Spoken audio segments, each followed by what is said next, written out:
Hope is a powerful thing. And you said it verbatim as I was writing it. I'm like, you get it. Like you understand. And you said Dude, that's what got you through those withdrawals. Like those are I, real, right? I cannot tell you how many times you look in the mirror and you're like, you hate what you see, you don't want to do it anymore, and no, no, just keep going.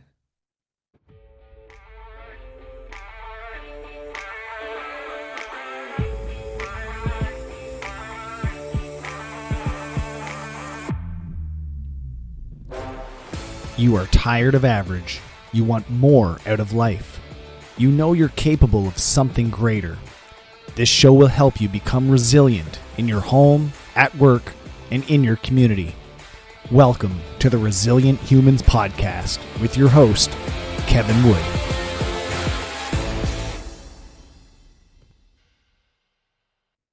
All right, welcome back to the Resilient Humans Podcast. And today's guest is somebody who lived both sides of the mental health system.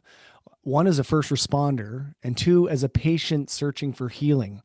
Jeremy Hudec is a former RCMP officer, a veteran of 10 years in law enforcement, and the founder of Project LifeSpark. It's an organization helping first responders find healing through psychedelic assisted therapy. After nearly 18 years of trying every conventional treatment for PTSD, Jeremy's life changed after undergoing medically supervised psychedelics. The transformation was so profound that he and his wife created Project LifeSpark to help others reclaim their lives as well. Jeremy's here to talk today about resilience, responsibility, and why healing is both possible and necessary when we're willing to do the work. Jeremy, welcome to the show. Thank you for having me, Kevin. I appreciate it. Right on. So we talked about this just before recording, but how did it end up that you became a guest on this show? Because that story is funny as hell.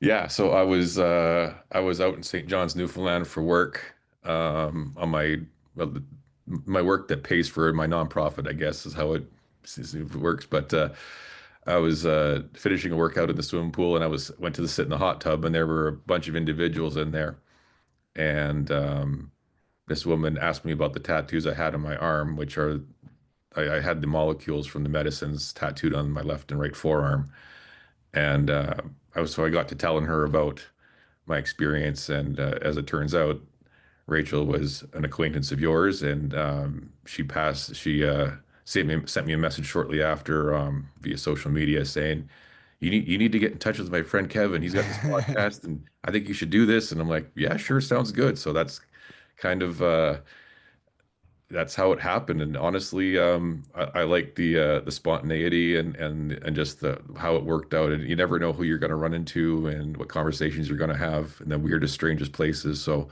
yeah, it was great, great. It's very It true. was great It's meeting so her, funny. and it's great meeting you for sure. Awesome. So as the intro kind of mentioned, you spent a decade with the RCMP.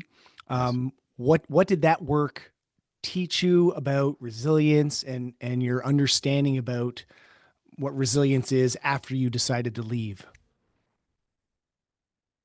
I think that, I mean, I will fully admit that when I was knee deep in it, mentally I was not in a good space. So like, I guess it's hard to at the time um, know about, I guess, have a conscious thought that this is resiliency, you know. I will say that I never stopped looking for something that would work. I knew I didn't feel well. I wasn't willing to give up on myself, even though sometimes I did feel like that. Um, it was, I just never quit. I can't quit. You know, like it just keep going. It sucks right now. It's awful, but just put one foot in front of the other, keep going. Um, I remember days in training, there were times and just like, man, this sucks, but you just move on, you just do it, make it to the next session, make it to the next whatever it is. And I guess that kind of carried through, like it's this sucks, but I'll just keep going and make it through. Um, I don't think it was until a long time afterward that, that concept of resiliency and kind of looking back at where you were compared to where you are. I don't I think that didn't come till much later. When you're knee deep in it, it's really hard to have that sort of mindset, in my opinion. Sure. Yeah. And you don't have to go into specifics if you don't want to, but was there something or a series of things that happened that caused you to kind of look for change? I had, I mean, I started, I was probably struggling. Well, I know I was struggling. Like I wasn't a year into it. And I think a lot of it had to do with the situation I was thrown into. I went to a small detachment and we were very much understaffed. So when we weren't working, we were on call. And we were so behind and we were so busy that we were always working. Like I'd go weeks without days off. And, like I remember there was a stretch of maybe 2 or 3 months where I went without a weekend off. It just didn't exist. And, you'd work all day and then you come home and then as sure as God wears sandals, you'd be called out and you'd be out all night just to have to go back and do it all again the next day. You know, it, uh, it just, social isolation. I was alone. I wasn't married, didn't have any family. Um, that contributed to a lot of burnout. I was torched, man. And then you take all the stresses of the everyday job, that you deal with on the job, and it was not a good mix. So I think that that really contributed to how my situation ended up. And I did go off work for maybe a month and a half and within the year, and just went back on have a heavy dose of meds, and there was no sort of counseling to speak of. And by the time I got to my second post, I was back on, I was doing the job, and I mean I remember there was a specific incident happened, and after like we went dealt with this situation, and I remember walking into the equipment room the next day, and I like it was like a switch flipped in my head. I'm like, something's not right, man. Like I don't feel right. And it just kind of spiraled from there. And I was kind of aware already from my previous experience that I need to kind of get on it. Otherwise, it could really snowball quickly. So that kind of led me into, I went to OSI, Veterans Affairs. RCMP falls under the Veterans Affairs Canada. So we have access to all those OSI clinics that the military does. And there's one in Calgary. So after a series of different counselors, I went to there, and I tried all the modalities. It was there's EMDR, group therapy, exposure therapy, all the stuff, and I just kept trying it. And I think that it did help a little bit, but it never really got me to where I felt normal or better. It kind of took the edge off, I guess. Um, I was in a bad car accident on duty in 2013, and then there was a whole whack of stuff that happened in the office that kind of led to my leaving. But I just I guess I was always searching for that next thing. I just wanted to feel normal again. I knew it wasn't normal. Like I felt broken. I didn't feel right.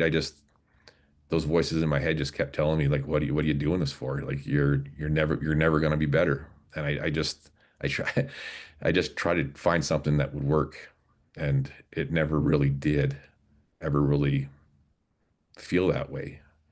And I remember a lot in the spring, I guess it would have been like April, May 2024. I remember driving home from yet another session at OSI, and I was coming down the hill into our community, and I remember thinking, I'm 45 years old at the time, and this is as good as my life is going to get, and this sucks. And if I'm lucky, I have another 40 years in the tank, and I can't imagine living my life like this for 40 more years. It sucks, and it just really it didn't leave me with a good feeling. Was that was that kind of a turning point for you at that stage? At that point, it was more of a resignation more than anything. Okay. I Because at that point I hadn't heard about psychedelics. I didn't know about psychedelics. And as a police officer, I mean, I was never like I was on the other side of that, right? Great. Never, it was never something you would take to help you heal. I mean, that concept just didn't exist. So So how did you first hear about this? So you obviously did your own research because it wasn't prescribed to you no, or nobody in the force said, hey, you should do this. absolutely not. So They're, what how did you first hear about it and what made you decide to try something different outside of those traditional practices? I I heard about it on a podcast. Okay. I was listening to, and it wasn't even the topic of the podcast. I was listening to the Sean Ryan show, Hmm. and he was interviewing an army ranger, and at a like sidebar conversation, and it was maybe 10 seconds long. They started talking about this therapy that they went to Mexico. Oh, you went to Mexico? Yeah, I did that. Man, I'm so much more patient with my kids. I don't drink anymore, and I just feel so much better. And that was it. It was gone.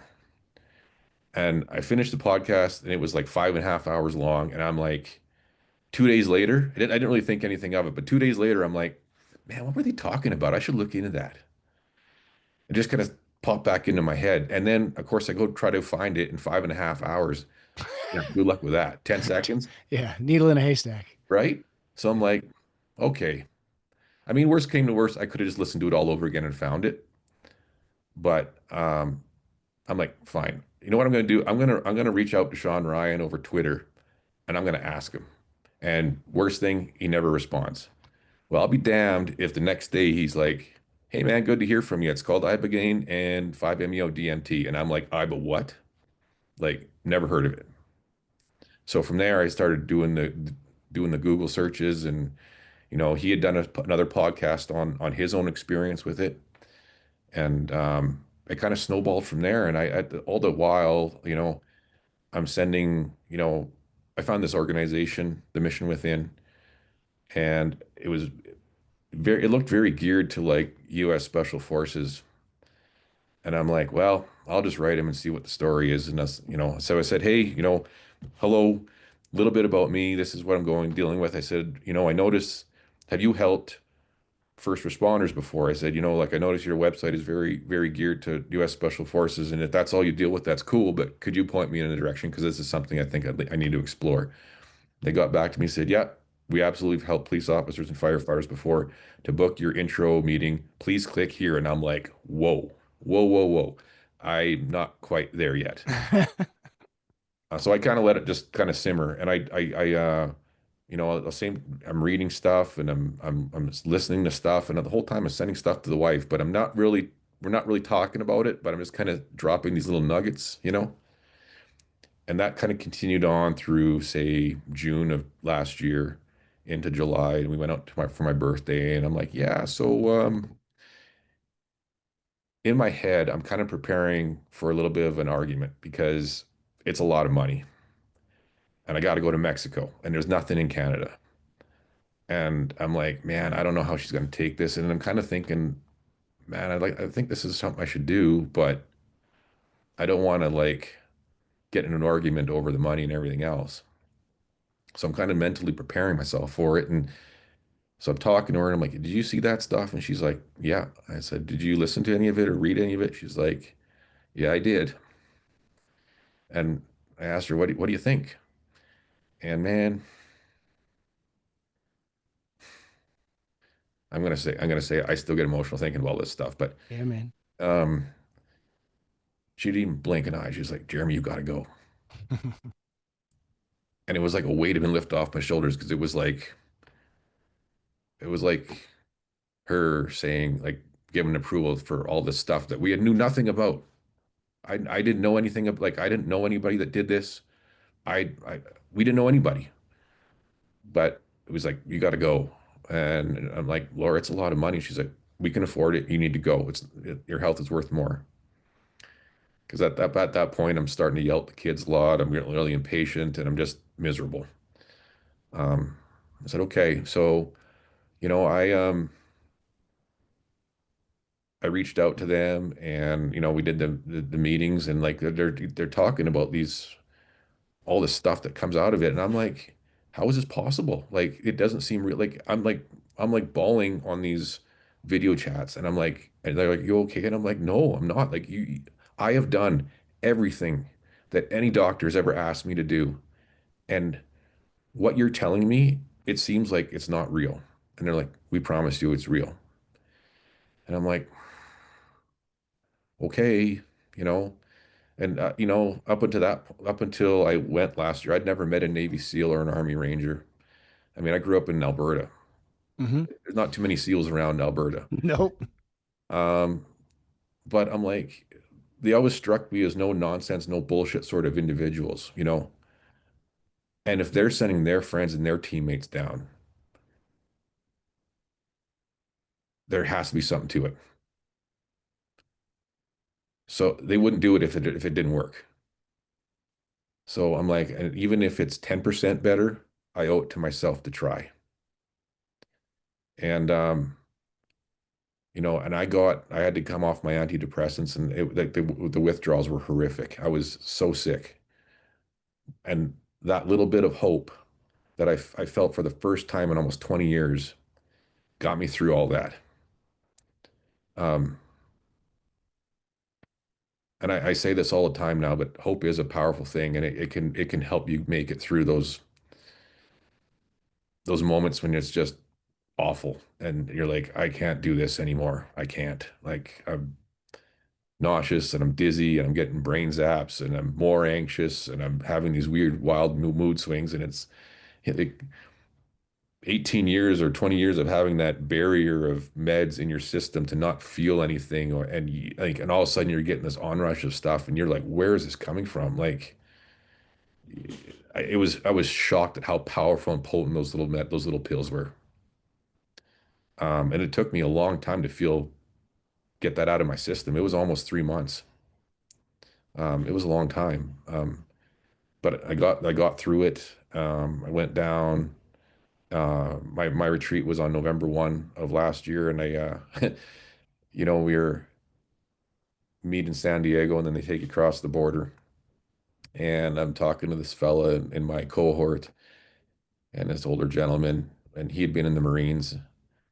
And we're kind of walking to the white panel van, and he goes, "I must be out of my damn mind." And I kind of looked at him, and he goes, "I'm getting into a white panel van with five other individuals I've never met before, and I'm going to a foreign country to do a medicine I'd never heard of." And I'm like, "Dude, I'm right there with you. Like, I had to leave my country to come to your country, to go to another country, Yeah, exactly. and get in a van with seven complete strangers." And again, hope and faith, man. It's all you have. It's all you have. Yep. Just to hope that it could be better. And I had a guest on this podcast before, and she called herself the hope dealer. And mhm. she basically dealt people hope. And that's I wrote it down right as you were saying it. Hope is a powerful thing. And you said it verbatim as I was writing it. I'm like, you get it. Like you understand. And you said Dude, that's what got you through those withdrawals. Like those are I, real, right? I cannot tell you how many times you look in the mirror and you're like, you hate what you see, you don't want to do it anymore, and nope, nope, just keep going. It could get better. It could be better, And it was tough, but you're right. Hope is a powerful thing. Mm. Um, So what keep going. This is a cool story. So you're in the yeah, van, so you're over the we border. get down there, we go, and so on the Friday we do the Ibogaine session on the Friday evening. Great. Saturday's a bit of a gray day because you're still, it's still in your system and you're still feeling all the things and coming up. When you take Ibogaine, it's very long, it's long lasting. It's in your system up 24 hours later. You're not like knee deep in it in the experience per se. That lasts maybe, you know, on the 10 hours ish around in there somewhere, depending who you That's are. still up there. Yeah. Yeah, and then so you kind of have a really active period, and that's that 10 hours. And then the next, say 8 to 10 hours is kind of more kind of a quiet. It feels like your brain's a lot more quiet. And I remember that after that active period was over, and just feeling that peace and that quiet. And it just like I had not felt that in my brain for decades. Like it just felt quiet. And it was the most amazing feeling. And then you start recalling all these things that you experienced during your journey. So I went in there with a set of intentions, things I wanted to deal with. I felt like I had a pretty good grasp on those, and that's an important part of the psychedelic experience, having intentions. You don't want to just go Mm. in there blindly. You want to have a focused set of things you want to address, and that helps to make that experience effective. So I had that. Um, and I kind of started thinking about these things, and yeah, man, like it absolutely addressed some of those things. It was incredible, and I mean, there's a picture of me the next morning. They take all our phones, right? But they take our phone numbers so that they can. The one group lead, she started texting our loved ones, saying, sending a picture and saying, "Yeah, we're okay. We made it through okay." And Mm. there's a picture of me, and I'm eating this peach, and you can tell I've been crying, but the look of healing on my face was, I looked lighter. It's just incredible. You know, um, so that Saturday's a great day. Do a lot of chatting and breath work and that sort of thing, and just kind of resting. And then Sunday, 5-MeO DMT. Are you familiar with these medicines at all? Have you heard of these medicines before? Some of them in my mindset coaching, it's called Enlifted. There's a cohort of people that kind of have gone down that route. That MDMA is one of them. Hmm. So So yeah, familiar so with some. Ibogaine is like known as the grandfather of psychedelics. It's like the most potent psychedelic on the planet. And it's crazy that I went from never doing a psychedelic at all to like blowing through the gate and going right for the grandfather, right? Yeah, But yeah. it is what it is. Um, and so that it comes from the iboga plant, which is native to Western Africa, and it's crushed up into a powder and put in a capsule, and they take it based on your weight. They issue a couple, and it's just two little pills I took, and then you just sit there and wait. Um, 5-MeO DMT comes from the venom of the Sonoran toad, and it's known as the God molecule. It's a very, very spiritual experience. It was incredible, and that's the one that we did on the Sunday morning. And that was, yeah, those two medicines in combination are incredible. I will say with my experience with the Mission Within was amazing. I love those individuals. They will always hold a special place in my heart. I wrote thank you cards to all of them who were in that house. That house is a place of healing and love and support, and it's an amazing place. And I call them my angels walking the earth because literally they are. They're incredible individuals. They're so giving, and they make that weekend all about you and the others, of course. But Mm, it's an amazing place. It's an amazing organization. I can't say enough good things about them. awesome. And you also emphasize that it must be medically supervised. Absolutely. Why is that a non-negotiable? So Ibogaine has some cardiac can introduce some if you have an underlying cardiac issue, it can exacerbate those issues and create some cardiac risk. It's very effectively mitigated with magnesium. So like when we're in there, like you're on a magnesium drip the whole time.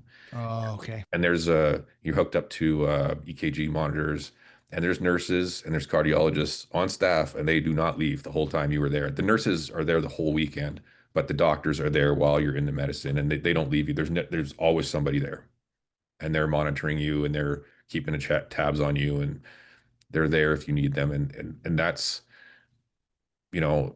And that was another reason I chose the Mission Within, because, and there are other organizations out there too that do it just as well.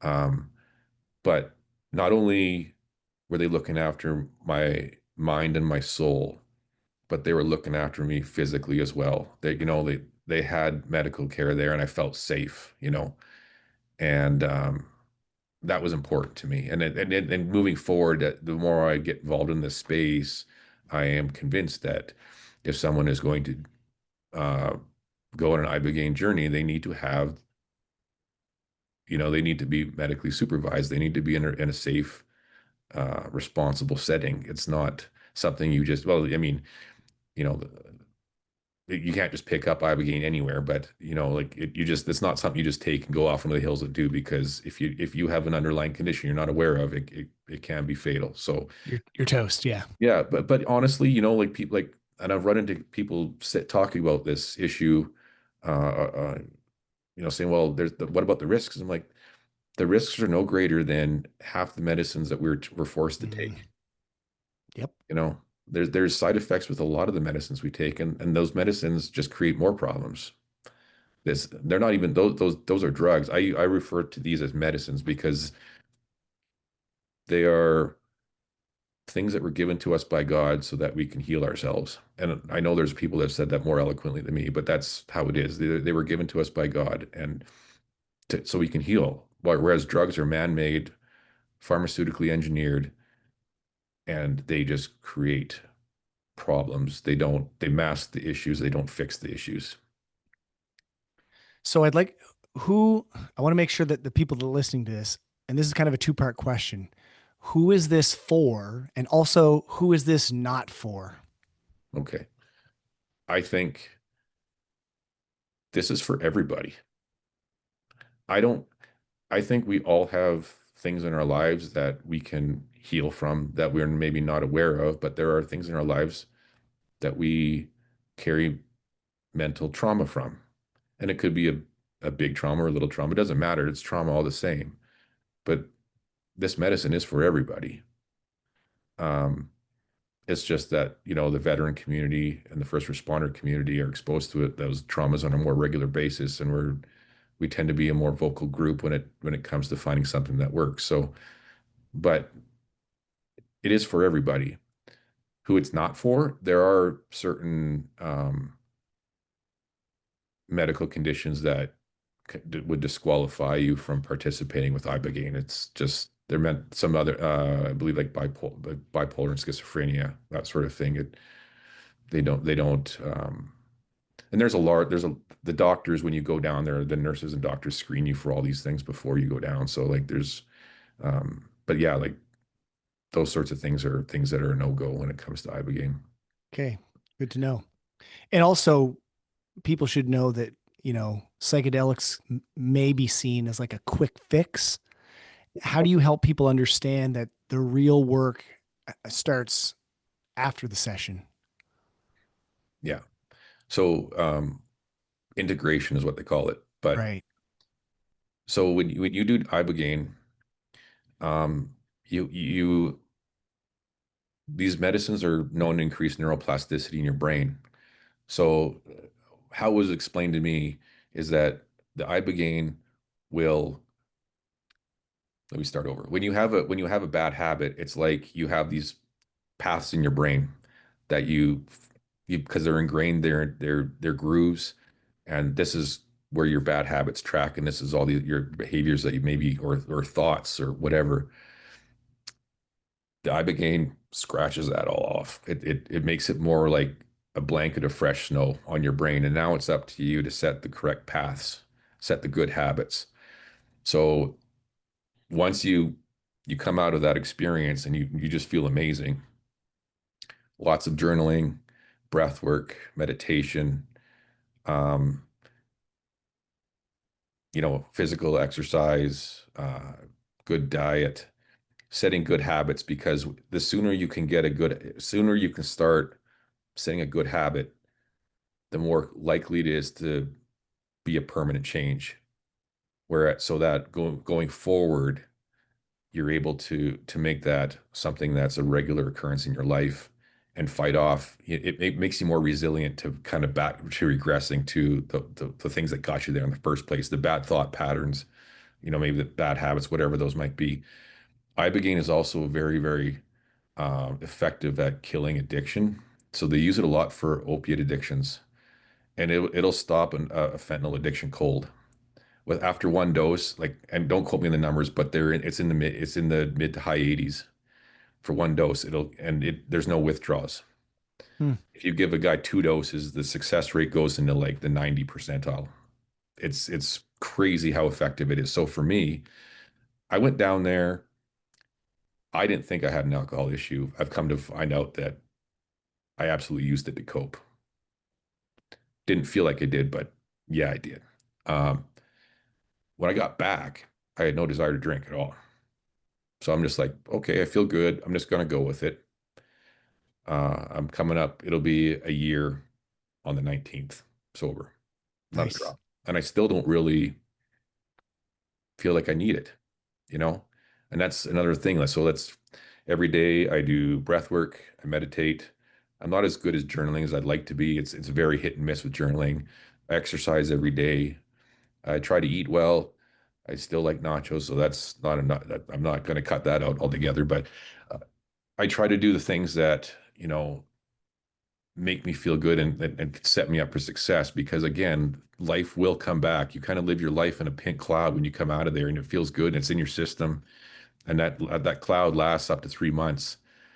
But life's gonna come and it comes hard sometimes. And the quicker you can get on those good habits and build those good, thoughts and everything else in your life, the more resilient you will be to those drastic life occurrences that inevitably we all go through. Hmm. They are inevitable. That's the one Yeah. thing in life that's a constant. It's going to be hard at some point.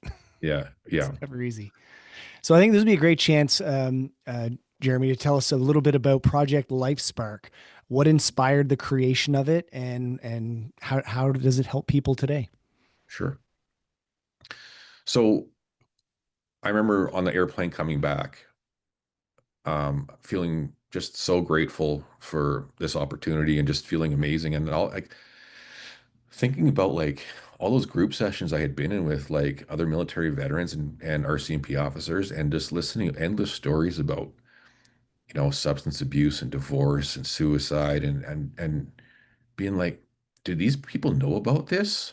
Or or maybe they know about it and they can't afford to go. Like either way, it's a freaking crime, man. Like this is amazing. And the thing is, I don't know anybody in Canada that's ever talked about this. And like, I felt like I was on this island Mhm. all by myself. Um, so on the plane, I'm thinking about it and I knew that I wanted to kind of like, I got to do something here. So when I got back, a few weeks later, I was talking to the wife and I'm like, we got to sponsor somebody. And she's like, okay. But I'm like, it's got to be somebody of, so my operations lead, him and his wife were, he's an ex-Navy SEAL, um, retired 30-year veteran, just an amazing individual, and his wife is equally amazing. Um, I felt beholden to these guys. I at one point during my 5-MeO session, I grabbed him and I said, I need you to look at me. And I'm just got tears coming down my face.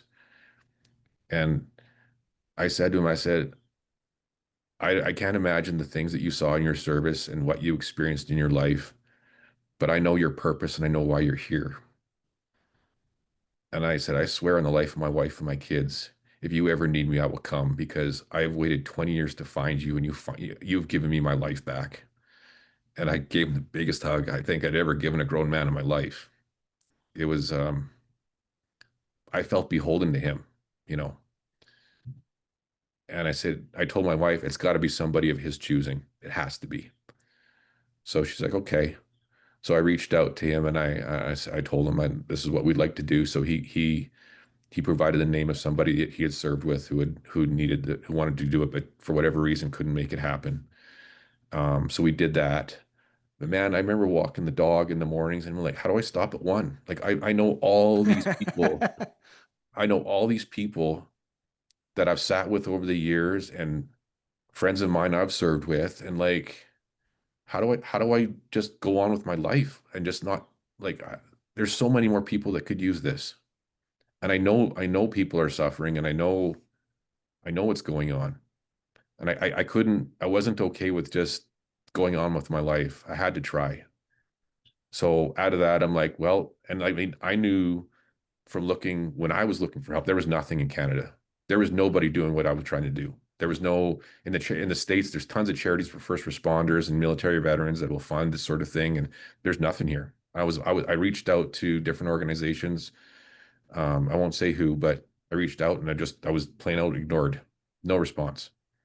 So I'm like, I guess I'm on my own. But anyway, um, I was like, that has to change. I need to be able to remove that barrier so that others can get help. So I'm like, I guess that's got to be me. And I didn't know a damn thing about setting up a charity. Nothing. I'm like, I'll just learn as I go. Fine. So I started building my website, doing research, and kind of getting this whole thing together. And I'm like, I got to find a board. How do I do that? I'm like, I don't know anybody in this space. I guess I just start doing Google searches and reading articles and getting names of people. That's how I found my board, was just doing research and writing emails. It was like cold calling people, really. I got a couple were recommends from individuals that I very much respected, and that's how it was born. And I will say the name came from a moment during my 5-MeO session where it felt like that spark of life had been put back into my chest. I hadn't felt that in decades. And that's just, you just feel like you're alive again. And I really wanted to try and find something that captured that. And that's where the name came from. But it was a long haul, just writing emails, not getting answers, and then, having meetings and stuff like that. And eventually we found enough people to form a board. So then I incorporated us in the January of this year, and we just kept building. We got, my board they're absolutely incredible individuals. They're all titans in their own individual fields. And I feel like every day I think, I'm like, how did I get all these amazing men to agree to follow me down this path and come and do this with me? But I'm thankful that they did, and they're incredible people, and they've helped to make this happen for me. Um, so yeah, we went live um, at the end of May of this year. And I've been told that, that CRA application takes a long time. And I wasn't willing to do that because I know there are people out there that need this. So I'm like, I'll just start raising money. I know it's difficult to do without a charitable number, but this is too important not to try. So I just started, doing the social media and trying different things, and putting it out there. I did a few podcasts to kind of get my story out there, and talk about how much it affected me and how much it improved my life and changed my life and my family's life. Um, and slowly but surely we raised up enough money. We kept going, and it's about $11,000 to send somebody down for a retreat. It's not insignificant. And actually, just this week, and I'm proud to say that we actually raised a little more than $11,000, and through some clever, through some, figuring stuff out, and help from different organizations in this community, um, we're able to send two people. We're Beautiful. sending two people down for retreats, and my goal in the first year was one person because I knew how difficult this was going to be. So I guess technically we've sent three people if you include the individual my wife and I sponsored, but we'll be able to send two people for healing here in the next little while. And I am so happy, and I'm so proud of what we've accomplished so far. But I know there's lots more work to do, and the need is out there because I hear stories of it all the time, and I read stories of it all the time. So yeah, that's where we were. That's how Project Life Spark was born. That's awesome. That's what we Very do. cool So yeah, story, Jeremy. That was awesome. thank you. We always ask our guests here on the show the same thing to finish us off, and it's in your own words. We'd love to hear what your definition of resiliency is.